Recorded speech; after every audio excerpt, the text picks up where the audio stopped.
Consumers may impact on company, especially via their choice to buy responsible on the market. This means, on the one side, choosing products which, for instance, don't harm the environment and whose processing is safe for people. On the other hand, it means buying from companies which are ethical, which means treating the employees fairly and taking environmental responsibility. Both aspects are important, and even if it may seem that by buying for an ethical company, all problems with products are solved, it is not the case, because there is also the question: how much do we buy, and do we really need what we buy? Product-oriented ethical spending is a growing trend and includes many categories such as ethical food and drink, fair trade, organic, vegetarian, and plant-based alternatives, and free-range eggs, green home, energy-efficient appliances, energy-efficient boilers, ethical cleaning products, and green electricity traffics.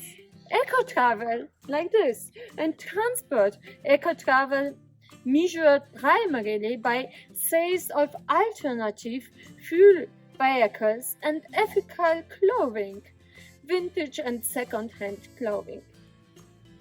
Company ethical spending is also significant. According to a global survey, Worthline Worldwide, published in 2003, 80% of people are considering the ethical position of the company when choosing what to buy. Criteria for ethical ratings embrace such categories as animals, animal testing, farming rights, cruelty, environment, environmental reporting, climate change, pollution, toxics, habitats, resources, palm oil, people, human rights, workers' rights, supply chain management, irresponsible marketing, arms, military supply, politics, antisocial finance, boycott calls, controversial technology like cloning, genetically modified goods,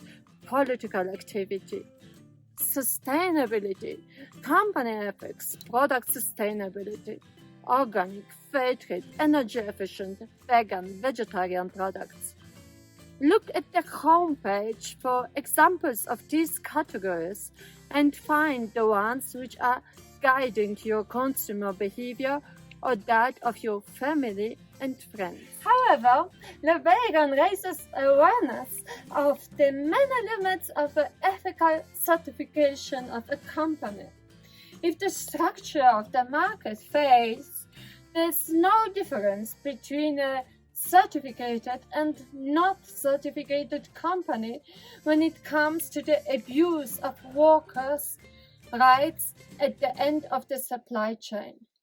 LeBaron points in her book to the fact that certificating may even worsen the situation, giving only the chance for the growth of certificating firms which provide certificates. That further raises the cost of company, raising pressures on limitation of wages. An example of such ethically oriented organizations is the fair trade movement, generated through consumer demand. People engaged in this movement help to organize fair chances of producing and selling for developing countries, promoting social and ecological goals. Consumer buying of fair trade coffee, chocolate, bananas supports ethical values, solidarity with people, fairness, and many others, paying for that higher price. According to one European Union-funded research program, consumers perceive the company ethically, so-called CPE consumer perceived ethically if it is adhering to the law, moral norms, good or bad market action, social responsibility, avoiding damaging behavior, and evaluating positive and negative consequences, like European Commission 2015. Due to the coronavirus pandemic, people have been buying and will continue to buy online, and they use social media more than before. On the social platforms, issues about climate change and discrimination based on gender, racism, global injustice, and famine are discussed more and more. This tendency is due to the coronavirus pandemic raising even greater expectations that the company will act on behalf of the planet and address issues of social injustice and discrimination. One of the aspects of ethical consumerism is sustainability.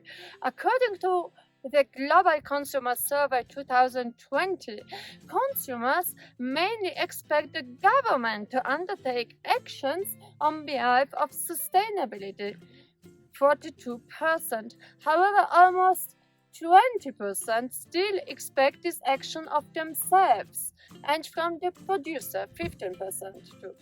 To meet such expectations, a company, according to this survey, has to work together with stakeholders such as NGOs, the media, trade associations, and academia to re-examine the values they expose on actions they take and establish greater inclusivity and transparency across the supply chains.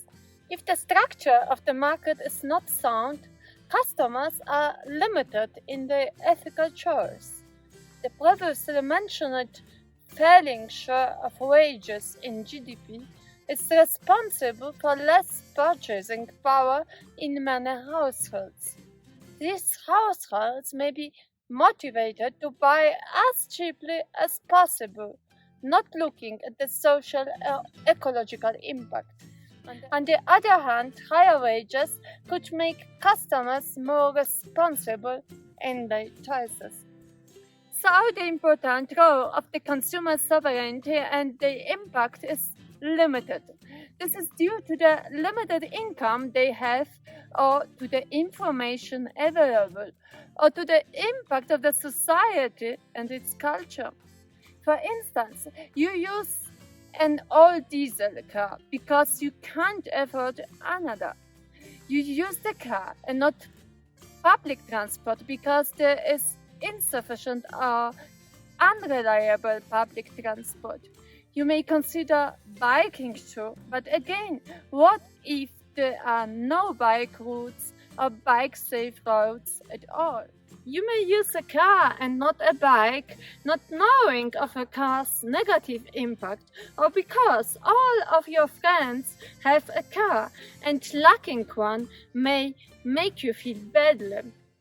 So the positive impact of the consumer is possible if the consumer is wealthy enough to have any choice at all, is conscious, well informed, his or her environment, especially peer groups, are ecologically aware. So, in some cases, the customer, employees, etc., may excel in making such a positive impact. Firms, due to such changed preference, but far more likely due to changed legal regulations, may adopt to limit greenhouse gas emissions, to reduce recycle waste, and manage water consumption or energy generation. Read about the difference between strong and weak sustainability. How do you see the future of the companies in case of strong sustainability?